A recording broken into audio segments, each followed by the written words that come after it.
ਇੱਕ ਸੀ ਸਾਰਾ, ਲੇਖਕਾ ਅੰਮ੍ਰਿਤਾ ਪ੍ਰੀਤਮ, ਕਰਾਚੀ ਦੀ ਸ਼ਾਇਰਾ ਸਾਰਾ ਸ਼ਗੁਫਤਾ ਦੀ ਜ਼ਿੰਦਗੀ ਬਾਰੇ ਆਡੀਓ ਪੁਸਤਕ ਭਾਗ 7ਵਾਂ। ਸਾਰਾ ਦੇ ਖਤ ਦਾ ਅਗਲਾ ਹਿੱਸਾ ਸੀ। ਮੇਰੇ ਭਰਾ ਆ ਗਏ ਹਨ। ਜਾਇਦਾਦ 'ਤੇ ਝਗੜਾ ਹੋਇਆ। ਇੱਕ ਕਹਿੰਦਾ ਇਹ ਮਕਾਨ ਮੇਰਾ ਹੈ, ਦੂਜਾ ਕਹਿੰਦਾ ਇਹ ਮਕਾਨ ਮੇਰਾ ਹੈ। ਆਖਰ ਵੱਡੇ ਭਰਾ ਨੇ ਫੈਸਲਾ ਕੀਤਾ ਅਤੇ ਭਰਾਵਾਂ ਵਿੱਚ ਜਾਇਦਾਦ ਤਕਸੀਮ ਕਰ ਦਿੱਤੀ। ਮੈਂ ਸੋਚਣ ਲੱਗੀ, ਮੈਂ ਹੁਣ ਕਿੱਥੇ ਜਾਵਾਂਗੀ। ਕਿਸੇ ਨੇ ਨਹੀਂ ਸੋਚਿਆ ਕਿ ਮੈਂ ਕਿੱਥੇ ਜਾਵਾਂਗੀ। ਭਰਾ ਨੇ ਮੈਨੂੰ ਇਕੱਲੇ ਵਿੱਚ ਕਿਹਾ, ਸ਼ਗੁਫਤਾ, ਹੁਣ ਅਖਬਾਰਾਂ ਦੇ ਸੰਪਾਦਕ, ਨੁਮਾਇੰਦੇ, ਸ਼ਾਇਰ, ਅਦੀਬ ਇਸ ਘਰ ਵਿੱਚ ਨਹੀਂ ਆ ਸਕਦੇ। ਮੈਂ ਕਿਹਾ, ਭਾਈ ਸਾਹਿਬ, ਪਹਿਲੇ ਵੀ ਇੱਕ ਅੱਧ ਦੇ ਸਿਵਾਏ ਸਾਡੇ ਘਰ ਕੌਣ ਆਉਂਦਾ ਸੀ। ਮੈਂ ਤਾਂ ਖੁਦ ਕਿਸੇ ਨਾਲ ਮੁਲਾਕਾਤ ਕਰਨਾ ਪਸੰਦ ਨਹੀਂ ਕਰਦੀ। ਭਰਾ ਨੇ ਕਿਹਾ, ਕੂੜੇ 'ਤੇ ਲੋਕ ਕੂੜਾ ਸੁੱਟਣ ਹੀ ਆਉਂਦੇ ਹਨ। ਸੋਚਦੀ ਹਾਂ, ਅੰਮ੍ਰਿਤਾ, ਕੀ ਕਰਾਂ, ਕਿੱਥੇ ਜਾਵਾਂ। ਮੇਰੀ ਮਾਂ ਮਰ ਗਈ ਹੈ ਅੰਮ੍ਰਿਤਾ। ਅੱਥਰੂ ਕਿਤੇ ਮੇਰੇ ਕੱਪੜਿਆਂ ਦਾ ਰੰਗ ਨਾ ਬਦਲ ਦੇਣ। ਅਖਬਾਰਾਂ ਵਿੱਚ ਮੇਰਾ ਕੋਈ ਵੀ ਕਾਲਮ ਛਪੇ, ਉਹਨੂੰ ਖਾਨਦਾਨ ਦੀ ਜ਼ਿੱਲਤ ਨਾਲ ਗਰਦਾਨਿਆ ਜਾਂਦਾ ਹੈ। ਮੇਰੇ ਲਿਖਣ ਪੜ੍ਹਨ ਨੂੰ ਮੇਰੇ ਦਿਮਾਗ ਦਾ ਖਲਲ ਜਾਣਿਆ ਜਾਂਦਾ ਹੈ। ਉਂਝ ਵੀ ਮੇਰੀ ਜ਼ਹਿਨੀ ਤਵਾਜ਼ਨ ਦਰੁਸਤ ਨਹੀਂ। ਖੌਰੇ ਕੀ ਲਿਖਦੀ ਜਾ ਰਹੀ ਹਾਂ। ਜ਼ਮੀਨਾਂ ਤੋਂ ਪਗਡੰਡੀਆਂ ਨਿਖੜ ਜਾਣ ਤਾਂ ਮੌਸਮ ਨਹੀਂ ਆਉਂਦੇ। ਮੈਂ ਹਮੇਸ਼ਾ ਟੁੱਟੇ ਖੰਭ ਇਕੱਠੇ ਕਰਦੀ ਰਹੀ। ਅੰਮ੍ਰਿਤਾ, ਤੈਨੂੰ ਪੂਰਾ ਅਖਤਿਆਰ ਹੈ ਮੇਰੀ ਕਿਤਾਬ ਛਾਪਣ ਦਾ। ਜ਼ਰੂਰ ਛਾਪ। ਸਗੋਂ ਬਹੁਤ ਬਹੁਤ ਸ਼ੁਕਰੀਆ। ਮੁਹੱਬਤ ਹੋਵੇਗੀ। ਛੇਤੀ ਜਵਾਬ ਦੇਵੀ। ਮੈਂ ਬਹੁਤ ਉਦਾਸ ਹਾਂ। ਤੇਰੀ ਤੇ ਆਪਣੀ ਅੰਮੀ ਦੀ, ਸਾਰਾ ਸ਼ਗੁਫਤਾ। ਲੱਗਦਾ ਹੈ ਸਾਰਾ ਨੇ ਇਸ ਖਤ ਦਾ ਜਿਹੜਾ ਹਿੱਸਾ ਆਪਣੀ ਅੰਮੀ ਦੀ ਮੌਤ ਦੇ ਦਿਨ ਲਿਖਣਾ ਸ਼ੁਰੂ ਕੀਤਾ ਸੀ, 8 ਜਨਵਰੀ ਨੂੰ, ਉਹ ਬਹੁਤ ਦਿਨ ਡਾਕ ਵਿੱਚ ਨਹੀਂ ਸੀ ਪਾਇਆ। ਤੇ ਇਸੇ ਦੌਰਾਨ ਅਹਿਮਦ ਸਲੀਮ ਨਾਲ ਸਾਰਾ ਦੇ ਨਾਲ ਹੋਏ ਹਾਦਸੇ ਦੀ ਪਰੇਸ਼ਾਨੀ ਜਾਣ ਕੇ ਮੈਂ ਸਾਰਾ ਨੂੰ ਜਿਹੜਾ ਖਤ ਲਿਖਿਆ ਸੀ ਹਿੰਦੁਸਤਾਨ ਆਉਣ ਲਈ, ਉਹ ਉਹਨੂੰ ਮਿਲਿਆ ਹੋਵੇਗਾ। ਇਸ ਲਈ ਖਤ ਵਿੱਚ ਇੱਕ ਹੋਰ ਹਿੱਸਾ ਦਰਜ ਹੈ। ਮੈਂ 40ਵੇਂ ਮਗਰੋਂ ਹਿੰਦੁਸਤਾਨ ਆਵਾਂਗੀ। ਮੇਰਾ ਦਿਲ ਬਹੁਤ ਉਦਾਸ ਹੈ। ਇੱਕ ਗੁਆਂਢਣ ਨੇ ਕਿਹਾ, ਹੁਣ ਤਾਂ ਤੇਰਾ ਕਲੇਜਾ ਠੰਡਾ ਪੈ ਗਿਆ ਹੋਣਾ ਹੈ। ਤੇਰੀ ਮਾਂ ਦਾ ਤੇਰੀ ਵਜ੍ਹਾ ਨਾਲ ਹਾਰਟ ਫੇਲ ਹੋਇਆ ਹੈ। ਅੰਮ੍ਰਿਤਾ, ਕੀ ਇਹ ਸੱਚ ਹੈ? ਅੰਮ੍ਰਿਤਾ, ਮਾਂ ਦੀ ਮੌਤ ਤੋਂ 15 ਦਿਨ ਪਹਿਲਾਂ ਮੈਂ ਜ਼ਹਿਰ ਖਾ ਲਿਆ ਸੀ। ਮੈਨੂੰ ਜਿਨ੍ਹਾਂ ਹਸਪਤਾਲ ਵਿੱਚ ਦਾਖਲ ਕਰਵਾ ਦਿੱਤਾ ਗਿਆ ਸੀ, ਡਾਕਟਰਾਂ ਨੇ ਮੇਰੀ ਅੰਮੀ ਨੂੰ ਕਿਹਾ ਸੀ, ਇਹਦੇ ਬਚਣ ਦੀ ਕੋਈ ਉਮੀਦ ਨਹੀਂ। ਸ਼ਗੁਫਤਾ ਦੇ ਕਫਨ ਦਫਨ ਦਾ ਇੰਤਜ਼ਾਮ ਕਰ ਲਓ।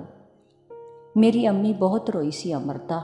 ਹੁਣ ਮੇਰੇ ਲਹੂ ਵਿੱਚ ਮਾਂ ਦੇ ਹੰਝੂਆਂ ਦੇ ਆਖਰੀ ਟੇਪੇ ਦੌੜਦੇ ਹਨ। ਮੇਰੇ ਲਹੂ ਵਿੱਚ ਮਾਂ ਦੇ ਹੰਝੂ ਰਹਿ ਗਏ ਹਨ ਅੰਮ੍ਰਿਤਾ। ਤੂੰ ਮੇਰੀ ਦੋਸਤ, ਮੈਨੂੰ ਦੱਸ ਅੰਮ੍ਰਿਤਾ, ਕਿ ਮੈਂ ਆਪਣੀ ਮਾਂ ਦਾ ਆਖਰੀ ਦੁੱਖ ਹਾਂ। ਦੱਸ ਅੰਮ੍ਰਿਤਾ, ਮੇਰੀ ਅੰਮ੍ਰਿਤਾ, ਹੁਣ ਮੈਂ ਕਦੇ ਖੁਦਕੁਸ਼ੀ ਨਹੀਂ ਕਰਾਂਗੀ, ਇਸ ਲਈ ਕਿ ਮੇਰੇ ਛੋਟੇ ਭਰਾ ਦੀ ਵੀ ਮਾਂ ਮਰ ਗਈ ਹੈ। ਉਹਦਾ ਵੀ ਕੋਈ ਨਹੀਂ। ਮੈਂ ਆਪਣੀ ਮਾਂ ਦੀ ਨਿਸ਼ਾਨੀ ਆਪਣੀ ਰੂਹ ਵਿੱਚ ਰੱਖਾਂਗੀ। ਤੇਰੀ ਸਾਰਾ। ਤੇ ਕਾਗਜ਼ ਦੇ ਇੱਕ ਪਾਸੇ ਲਿਖਿਆ ਸੀ, ਮੇਰੇ ਖਤ ਖੁਦ ਨਵਿਸ਼ਤ ਨਜ਼ਮਾਂ ਛੇਤੀ ਛਾਪ ਕਰ ਦੇ। ਕਦੇ ਕਦੇ ਮੇਰਾ ਸਾਹ ਵੀ ਰੁਕ ਜਾਂਦਾ ਹੈ ਅੰਮ੍ਰਿਤਾ। ਅੰਮ੍ਰਿਤਾ, ਮੇਰੀ ਅੰਮੀ। ਚੂੜੀਆਂ ਜਦ ਕਦੇ ਕਿਸੇ ਔਰਤ ਉੱਤੇ ਹੱਸਦੀਆਂ ਹਨ ਤਾਂ ਉਹ ਚੂੜੀਆਂ ਕੱਚ ਦੀਆਂ ਹੋਣ, ਹਾਥੀ ਦੰਦ ਦੀਆਂ ਹੋਣ ਜਾਂ ਸੋਨੇ ਚਾਂਦੀ ਦੀਆਂ, ਉਹਨਾਂ ਦੇ ਠਹਾਕੇ ਇੱਕੋ ਜਿਹੇ ਹੁੰਦੇ ਹਨ ਤੇ ਉਹ ਘਰਾਂ ਦੀਆਂ ਕੰਧਾਂ ਨਾਲ ਲਿਪਟੇ ਨਹੀਂ ਰਹਿੰਦੇ, ਬਾਜ਼ਾਰ ਵਿੱਚ ਪਹੁੰਚ ਜਾਂਦੇ ਹਨ। ਸਾਰਾ ਦਾ ਇੱਕ ਹੋਰ ਖਤ ਮਿਲਿਆ ਬਹੁਤ ਮਹੀਨਿਆਂ ਬਾਅਦ। ਉਸ ਉੱਤੇ 7 ਫਰਵਰੀ 1983 ਦੀ ਤਾਰੀਖ ਸੀ। ਲਿਖਿਆ ਸੀ, ਅੰਮ੍ਰਿਤਾ, ਅਜੇ ਅੰਮੀ ਦੇ ਇੰਤਕਾਲ ਨੂੰ ਕੁਝ ਦਿਨ ਹੀ ਹੋਏ ਸਨ। ਸਾਰਾ ਖਾਨਦਾਨ ਇਕੱਠਾ ਸੀ। ਅੰਮੀ ਦਾ ਕਮਰਾ ਖਾਲੀ ਸੀ ਤੇ ਭਰਿਆ ਹੋਇਆ ਸੀ। ਮੈਂ ਵਿਹੜੇ ਵਿੱਚ ਬੈਠੀ ਸਾਂ। ਭਣਵਈਆ ਆਇਆ। ਉਹਦੇ ਹੱਥ ਵਿੱਚ ਅਖਬਾਰ ਸੀ। ਉਹਨੇ ਅਖਬਾਰ ਮੈਨੂੰ ਦਿੱਤਾ ਤੇ ਕਿਹਾ, ਪੜ੍ਹ। ਮੈਂ ਅਖਬਾਰ ਲਿਆ ਤੇ ਪੜ੍ਹਨ ਲੱਗੀ। ਕੀ ਲਿਖਿਆ ਸੀ? ਸਾਰਾ ਸ਼ਗੁਫਤਾ ਨੇ ਆਪਣੇ ਚੌਥੇ ਸ਼ੌਹਰ ਤੋਂ ਵੀ ਲਿਆ ਤਲਾਕ। ਸਾਰਾ ਸ਼ਗੁਫਤਾ ਦੀ ਵਾਲਿਦਾ ਇਹ ਸਦਮਾ ਬਰਦਾਸ਼ਤ ਨਹੀਂ ਕਰ ਸਕੀ ਤੇ ਮੁਹੱਲੇ ਵਾਲਿਆਂ ਦਾ ਕਹਿਣਾ ਹੈ ਕਿ ਉਹਨਾਂ ਦੀ ਮੌਤ ਇਸੇ ਸਦਮੇ ਨਾਲ ਹੋਈ। ਮੈਂ ਅਖਬਾਰ ਮੇਜ਼ 'ਤੇ ਧਰ ਦਿੱਤਾ। ਫਿਰ ਇਹ ਅਖਬਾਰ ਸਾਰੇ ਖਾਨਦਾਨ ਨੂੰ ਪੜ੍ਹਾਇਆ ਗਿਆ। ਸਾਰਾ ਦੀ ਜ਼ਿੰਦਗੀ ਦੇ ਹਾਲਾਤ ਇੱਥੇ ਦਰਜ ਕਰਦਿਆਂ ਮੈਂ ਨਹੀਂ ਚਾਹੁੰਦੀ ਕਿ ਆਪਣੀ ਜ਼ਿੰਦਗੀ ਦਾ ਕੋਈ ਵਾਕਿਆ ਇਸ ਵਿੱਚ ਸ਼ਾਮਲ ਕਰਾਂ, ਪਰ ਸਾਰਾ ਦਾ ਇਹ ਖਤ ਪੜ੍ਹਦਿਆਂ, ਇਹ ਜੋ 1983 ਦਾ ਸਾਲ ਸੀ, ਉਸੇ ਨੇ ਇੱਕ ਪਾਸਾ ਪਰਤਿਆ ਤੇ ਲਗਭਗ 20 ਵਰ੍ਹੇ ਪਿੱਛੇ ਜਾ ਕੇ ਖੜਾ ਹੋ ਗਿਆ। ਜਦੋਂ ਮੈਂ ਐਨ ਅਜਿਹੇ ਹਾਲਾਤ 'ਚੋਂ ਲੰਘ ਰਹੀ ਸਾਂ ਤਾਂ ਐਨ ਇਹ ਸੁਰਖੀਆਂ ਸਨ ਕਿਸੇ ਅਖਬਾਰ ਦੀਆਂ, ਜਿਨ੍ਹਾਂ ਵਿੱਚ ਸਿਰਫ ਨਾਂ ਦਾ ਹੀ ਫਰਕ ਸੀ। ਉੱਥੇ ਸਾਰਾ ਦੀ ਥਾਂ ਅੰਮ੍ਰਿਤਾ ਲਿਖਿਆ ਹੋਇਆ ਸੀ। ਤੇ ਮੈਂ ਨਹੀਂ ਜਾਣਦੀ ਕਿ ਅਜਿਹੀਆਂ ਸੁਰਖੀਆਂ ਦਾ ਜ਼ਹਿਰ ਸਾਰਾ ਨੇ ਕਿਸ ਤਰ੍ਹਾਂ ਡਿੱਗਿਆ ਹੋਵੇਗਾ, ਪਰ ਇਹ ਜਾਣਦੀ ਹਾਂ ਕਿ ਜਿਸ ਦਿਨ ਸਾਰਾ ਦਾ ਇਹ ਖਤ ਆਇਆ, ਮੈਨੂੰ ਲੱਗਿਆ ਕਿ ਅਖਬਾਰਾਂ ਦੀਆਂ ਅਜਿਹੀਆਂ ਸੁਰਖੀਆਂ ਦਾ ਜ਼ਹਿਰ ਮੈਂ ਅੱਜ ਦੂਜੀ ਵਾਰ ਪੀ ਰਹੀ ਹਾਂ। ਇਸੇ ਵਾਕਿਆ ਦੀ ਖਤ ਵਿੱਚ ਹੋਰ ਤਫਸੀਲ ਸੀ। ਜਿਸ ਮਕਾਨ ਵਿੱਚ ਮੈਂ ਤੇ ਅੰਮੀ ਰਹਿੰਦੇ ਸਾਂ, ਉਹ ਮਕਾਨ ਅੰਮੀ ਦੇ ਨਾਂ 'ਤੇ ਸੀ। ਵੱਡੇ ਭਰਾ ਨੇ ਕਿਹਾ ਹੁਣ ਇਹ ਮਕਾਨ ਸ਼ਗੁਫਤਾ ਦੇ ਖਾਲਿਦ ਯਾਨੀ ਕਿ ਮੇਰੇ ਛੋਟੇ ਭਰਾ ਦੇ ਨਾਂ ਕਰ ਦਿੱਤਾ ਜਾਵੇ। ਮੈਂ ਕਿਹਾ ਮੈਨੂੰ ਕੁਝ ਨਹੀਂ ਚਾਹੀਦਾ, ਇਹ ਮਕਾਨ ਮੇਰੇ ਛੋਟੇ ਭਰਾ ਦੇ ਨਾਂ ਕਰ ਦਿੱਤਾ ਜਾਵੇ। ਸੋ ਮਕਾਨ ਛੋਟੇ ਭਰਾ ਦੇ ਨਾਂ 'ਤੇ ਲੀਜ਼ ਕਰ ਦਿੱਤਾ ਗਿਆ। ਉਸ ਦਿਨ ਅੰਮੀ ਦਾ 21ਵਾਂ ਸੀ। ਮੇਰਾ ਛੋਟਾ ਭਰਾ ਤੇ ਭਣਵਈਆ ਮੈਨੂੰ ਕਹਿਣ ਲੱਗੇ, ਅਸੀਂ ਗਲੀਆਂ ਮੁਹੱਲਿਆਂ ਵਿੱਚੋਂ ਲੰਘਦੇ ਹਾਂ ਤਾਂ ਲੋਕ ਸਾਨੂੰ ਅਖਬਾਰਾਤ ਦਿਖਾਉਂਦੇ ਹਨ, ਗੱਲਾਂ ਬਣਾਉਂਦੇ ਹਨ। ਤੇਰੀ ਮੌਜੂਦਗੀ ਵਿੱਚ ਅਸੀਂ ਹੁਣ ਇਸ ਮਕਾਨ, ਇਸ ਮੁਹੱਲੇ ਵਿੱਚ ਨਹੀਂ ਰਹਿ ਸਕਦੇ। ਜਾਂ ਤੂੰ ਇਸ ਘਰ ਤੋਂ ਚਲੀ ਜਾ ਜਾਂ ਅਸੀਂ ਚਲੇ ਜਾਂਦੇ ਹਾਂ। ਤੂੰ ਚੌਥਾ ਤਲਾਕ ਲਿਆ ਹੈ, ਹੁਣ ਸਾਡਾ ਤੇਰੇ ਨਾਲ ਕੋਈ ਤਾਲੁਕ ਨਹੀਂ। ਛੋਟੇ ਭਰਾ ਨੇ ਇਹ ਵੀ ਕਿਹਾ, ਮਾਂ ਸੀ ਤਾਂ ਹੋਰ ਗੱਲ ਸੀ, ਤੇਰੀਆਂ ਆਜ਼ਾਦੀਆਂ, ਸਿਗਰਟ ਪੀਣਾ ਅਸੀਂ ਬਰਦਾਸ਼ਤ ਕੀਤਾ ਹੋਇਆ ਸੀ। ਮਾਂ ਦੀ ਮੌਤ ਦੇ ਬਾਅਦ ਤੂੰ ਸਾਡਾ ਕੀ ਖਿਆਲ ਕਰੇਂਗੀ? ਤੈਨੂੰ ਤਾਂ ਖੁਦ ਪਾਗਲਪਨ ਦੇ ਦੌਰੇ ਪੈਂਦੇ ਹਨ। ਫਿਰ ਮੈਂ ਵਿਹੜੇ ਵਿੱਚ ਆ ਕੇ ਬੈਠ ਗਈ। ਕਮਰੇ ਤੋਂ ਆਵਾਜ਼ਾਂ ਆਉਂਦੀਆਂ ਹਨ। ਮੇਰਾ ਖਿਆਲ ਹੈ ਸ਼ਗੁਫਤਾ ਨੂੰ ਪਾਗਲਖਾਨੇ ਦਾਖਲ ਕਰਾ ਦਿੱਤਾ ਜਾਵੇ, ਜਿੱਥੋਂ ਇਹ ਕਦੇ ਨਾ ਨਿਕਲ ਸਕੇ, ਤੇ ਕਾਗਜ਼ ਕਲਮ 'ਤੇ ਬੰਦਿਸ਼ ਲਗਾ ਦਿੱਤੀ ਜਾਵੇ। ਖਾਨਦਾਨ ਨੂੰ ਤਾਂ ਇਹਨੇ ਅਖਬਾਰਾਂ ਦੀਆਂ ਸੁਰਖੀਆਂ ਬਣਾ ਰੱਖਿਆ ਏ। ਸਾਡੀ ਮਾਂ ਨੂੰ ਇਹਨੇ ਬਹੁਤ ਦੁੱਖ ਪਹੁੰਚਾਏ ਹਨ। ਇਹ ਕਦ ਇੱਥੋਂ ਜਾਏਗੀ? ਮੈਂ ਆਪਣੀਆਂ ਕਿਤਾਬਾਂ ਚੁੱਕੀਆਂ ਤੇ ਗੁਆਂਢ ਵਿੱਚ ਰੱਖ ਦਿੱਤੀਆਂ। ਇੱਕ ਅਟੈਚੀ ਕੇਸ ਚੁੱਕਿਆ, ਮਾਂ ਦੇ ਘਰ ਨੂੰ ਦਿਲ ਵਿੱਚ ਰੱਖਿਆ ਤੇ ਚੱਲ ਪਈ। ਜਾਣਾ ਕਿੱਥੇ ਹੈ? ਪੈਰ ਇਹ ਸਵਾਲ ਕਰਦੇ ਹਨ। ਕਿਸੇ ਸ਼ਾਇਰ ਅਦੀਬ ਦੇ ਘਰ? ਤਾਂ ਕੱਲ੍ਹ ਦੇ ਅਖਬਾਰ ਵਿੱਚ ਇਹ ਖਬਰ ਛਪੇਗੀ, ਸਾਰਾ ਸ਼ਗੁਫਤਾ ਅੱਜ ਕੱਲ੍ਹ ਫਲਾਣੇ ਸ਼ਾਇਰ ਜਾਂ ਅਦੀਬ ਨੂੰ ਦਾਦ ਦੇ ਰਹੀ ਹੈ। ਕਿੱਥੇ ਜਾਵਾਂ? ਰਿਸ਼ਤੇਦਾਰਾਂ ਦੇ ਘਰ? ਪਰ ਮੈਂ ਤੇ ਮਾਂ ਤਾਂ ਇਕੱਲੇ ਰਹਿੰਦੇ ਸੀ, ਸਾਡਾ ਕੋਈ ਰਿਸ਼ਤੇਦਾਰ ਨਹੀਂ ਸੀ। ਲੋਕਾਂ ਨੇ ਤਾਂ ਮੇਰੇ ਸ਼ੇਅਰ ਵੀ ਕੰਧਾਂ ਤੋਂ ਖੁਰਚ ਦਿੱਤੇ ਸਨ, ਤੇ ਕੰਧਾਂ 'ਤੇ ਵੀ ਨਿਸ਼ਾਨੀਆਂ ਨਾ ਰਹਿਣ। ਮੇਰੇ ਹੱਥਾਂ ਵਿੱਚ ਕੱਪੜਿਆਂ ਦੀ ਇੱਕ ਪੰਡ ਵੀ ਸੀ, ਜਿਸ ਵਿੱਚ ਮੇਰੀ ਮਾਂ ਦੇ ਉਹ ਕੱਪੜੇ ਸਨ ਜੋ ਜ਼ਿੰਦਾ ਰਹਿ ਗਏ ਸਨ। ਮੇਰੀ ਅੱਖ ਨੰਗੀ ਹੁੰਦੀ ਤਾਂ ਅੱਥਰੂ ਉਹਨਾਂ ਨੂੰ ਕੱਜ ਲੈਂਦੇ। ਇਹ ਆਵਾਜ਼ ਹੋਰ ਵੀ ਸੀ।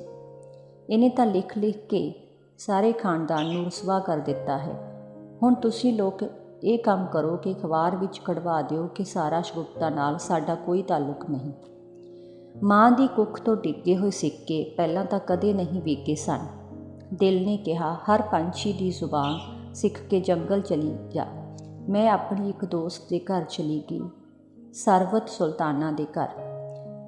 ਫਿਲਹਾਲ ਇੱਥੇ ਹੀ ਰਹਿ ਰਹੀ ਹਾਂ।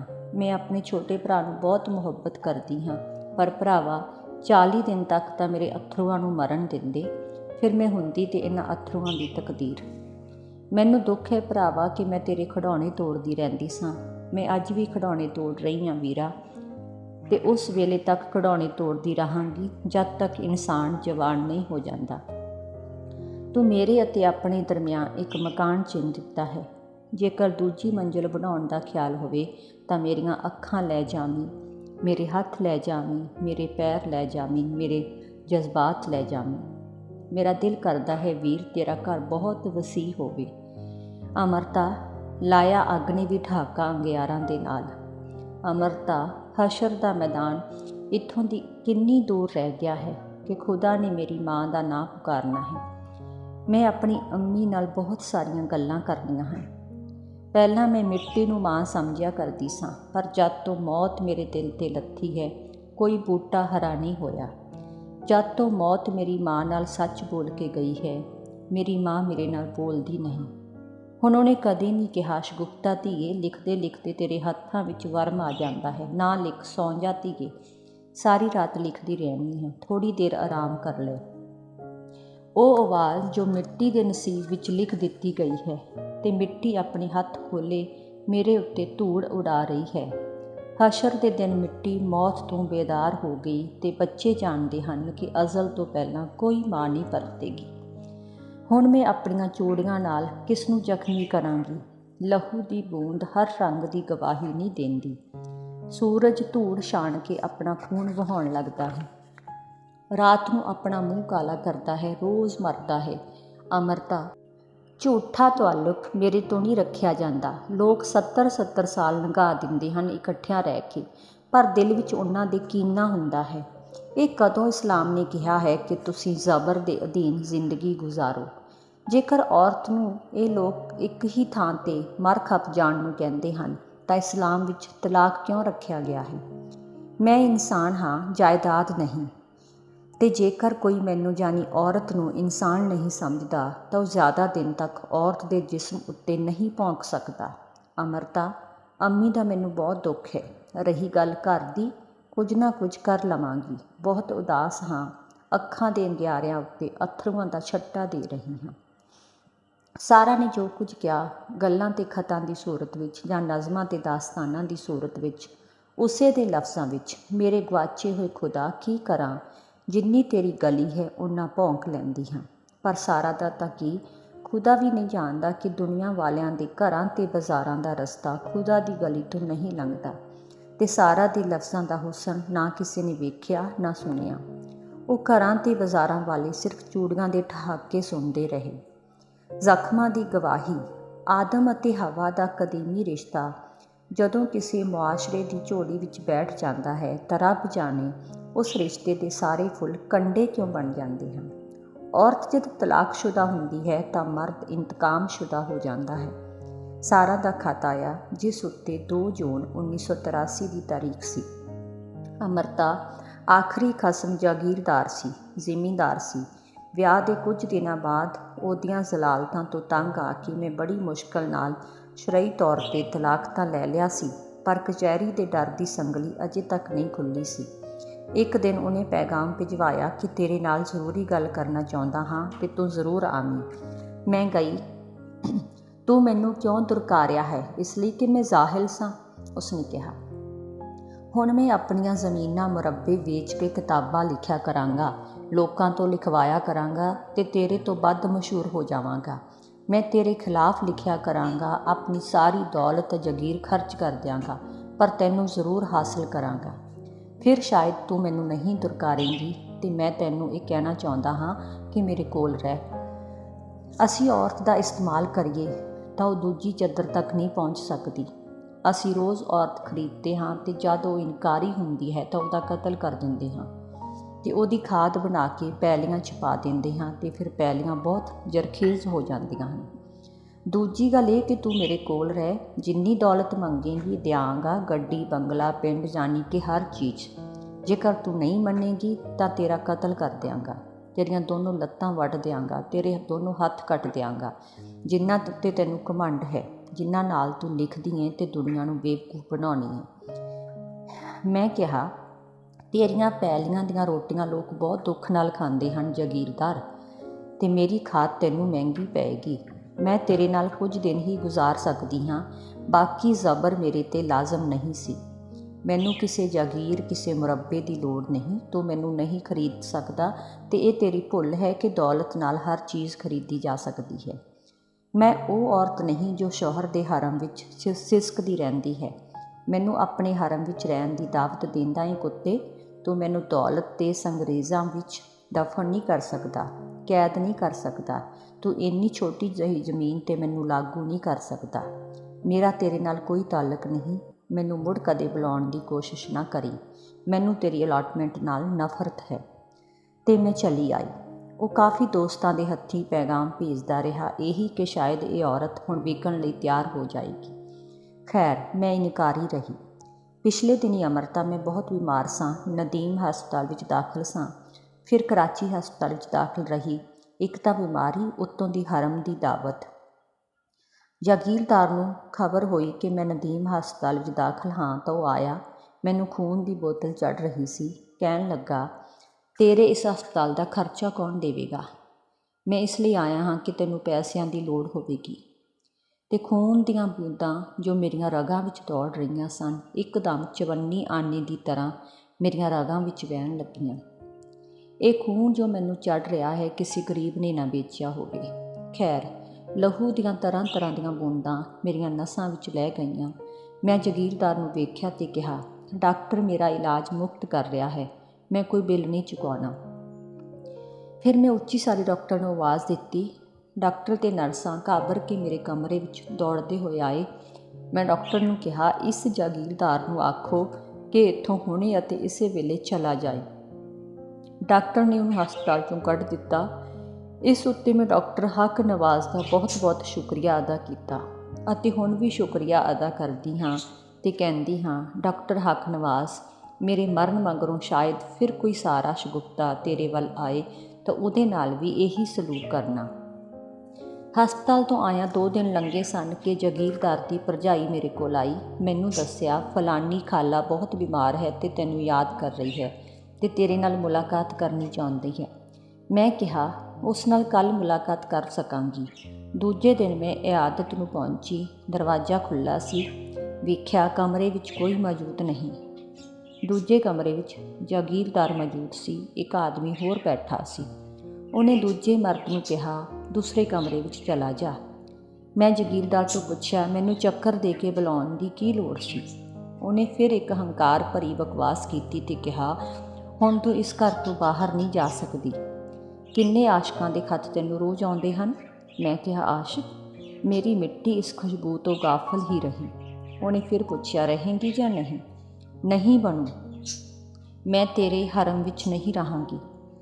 ਉਹ ਗੁੱਸੇ ਵਿੱਚ ਇੱਕਦਮ ਖੜ੍ਹਾ ਹੋ ਗਿਆ ਤੇ ਮੈਨੂੰ ਇੰਨਾ ਮਾਰਿਆ ਕਿ ਮੇਰੇ ਜਿਸਮ ਉੱਤੇ ਨੀਲ ਪੈ ਗਏ। ਮੈਂ ਉਹਨੂੰ ਲਗਾਤਾਰ ਗਾਲਾਂ ਕੱਢਦੀ ਰਹੀ ਤੇ ਜਿੰਨਾ ਹੋ ਸਕਿਆ ਹੱਥ ਵੀ ਚੁੱਕਿਆ। ਉਹਨੇ ਅਚਾਨਕ ਸਿਰਹਾਣੇ ਹੇਠਾਂ ਰੱਖਿਆ ਚਾਕੂ ਕੱਢਿਆ ਤੇ ਮੇਰੀ ਛਾਤੀ ਉੱਤੇ ਵਾਰ ਕਰਨ ਲੱਗਾ। ਮੈਂ ਮੁੱਦੀ ਹੋ ਗਈ ਤੇ ਵਾਰ ਤੋਂ ਬਚ ਗਈ।